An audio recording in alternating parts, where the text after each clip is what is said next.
Gadis Open B. Oh. Bab 22. Pagi di villa itu terasa sunyi, nyaris seperti tempat yang tak berpenghuni. Arumi bangun di kamar besar dengan ranjang king size, spray putih bersih, dan aroma parfum kayu cendana yang samar-samar menempel di udara. Ia duduk di tepi ranjang, matanya menyapu sekeliling ruangan lemari kayu gelap. Meja rias dengan cermin bundar besar, dan jendela besar yang tertutup rapat tirai beludru tebal berwarna hitam.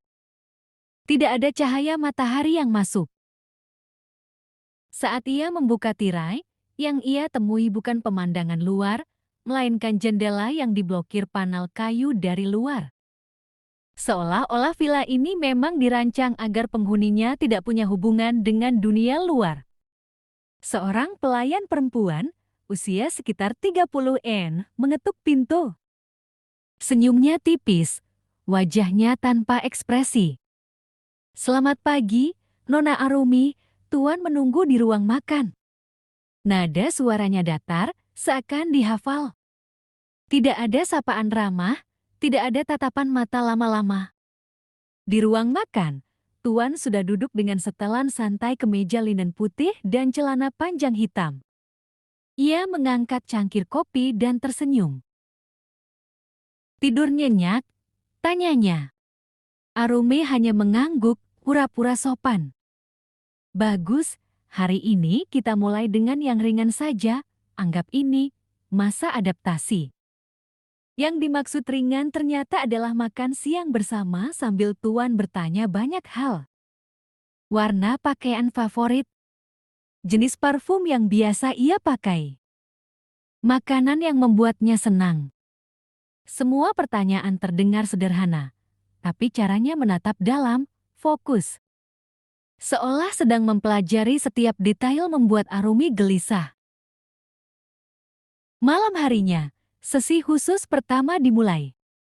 Ruangan itu berada di lantai bawah, pintunya terkunci dari luar. Dindingnya dilapisi kain hitam dengan lampu temaram keemasan.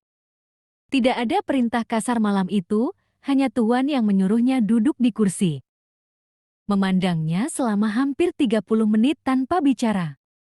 "Aku suka memandangi sesuatu yang indah," katanya, sebelum akhirnya membiarkannya kembali ke kamar. Meski tidak ada sentuhan berlebihan malam itu, rasa tidak nyaman menempel seperti debu halus yang tak bisa dihapus. Pagi itu berbeda. Saat Arumi bangun, ia menemukan sebuah gaun merah di kursi potongan lehernya rendah, belahan roknya tinggi.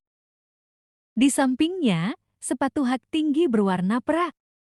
Saat ia mengenakannya, pelayan perempuan kembali datang, kali ini membawa sebuah kotak hitam kecil. Di dalamnya ada kalung tipis dengan liuntin berbentuk kunci. "Tuan ingin Nona memakainya seharian," kata pelayan itu. Hari kedua dihabiskan dengan permainan tamu rumah versi Tuan.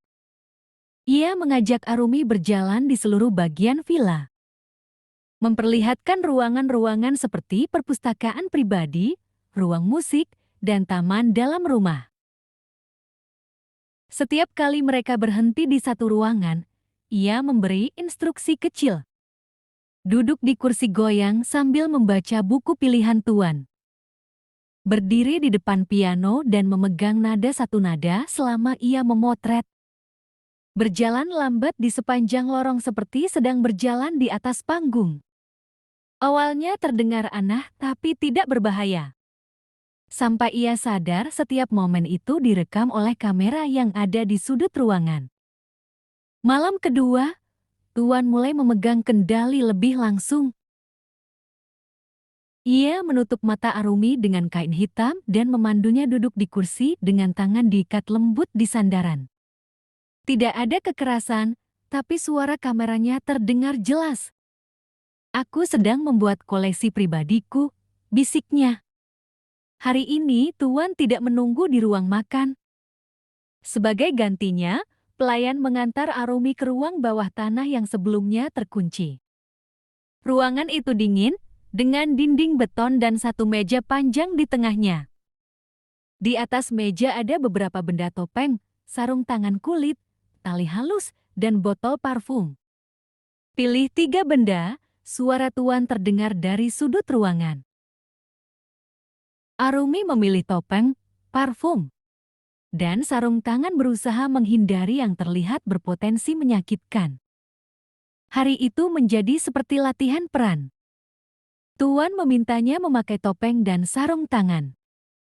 Lalu berjalan pelan mengelilingi ruangan sementara ia menyemprotkan parfum di udara. Sesekali ia memberi instruksi untuk mendekat atau berbalik. Seakan ia sedang mengarahkan adegan film. Malam ketiga mulai lebih intens. Kali ini Arumi diminta duduk di lantai, sementara Tuan duduk di kursi tinggi, menatapnya dari atas. Ia tidak melakukan kontak fisik. Tapi jarak pandang itu membuat Arumi merasa seperti sedang dinilai untuk sesuatu yang ia belum mengerti. Hari ini lebih aneh. Tuan meminta Arumi sarapan tanpa berbicara sepatah kata pun. Bahkan pelayan pun dilarang berbicara. Mereka duduk dalam keheningan total, hanya terdengar suara sendok dan garpu. Setelah itu, Tuan mengajaknya ke ruangan yang penuh dengan cermin besar. Ia menyuruh Arumi berdiri di tengah, memintanya melihat bayangannya sendiri selama 1 jam penuh.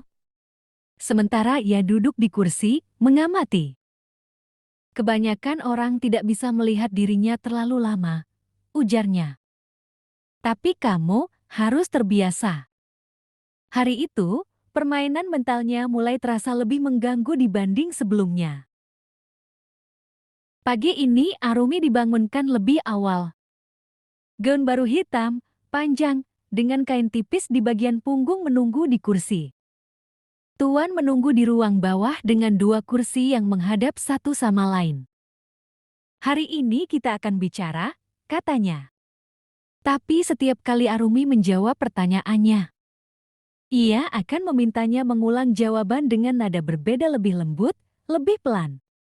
Atau bahkan seperti sedang merayu. Hari itu membuatnya lelah secara mental.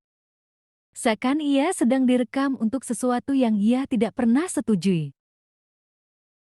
Malam kelima, Tuan membawa kamera yang lebih besar. Merekam Arumi saat ia diminta berjalan, duduk. Bahkan hanya menatap ke arah kamera tanpa bicara. Ia tidak melakukan kekerasan, tapi rasa terjebak semakin menekan.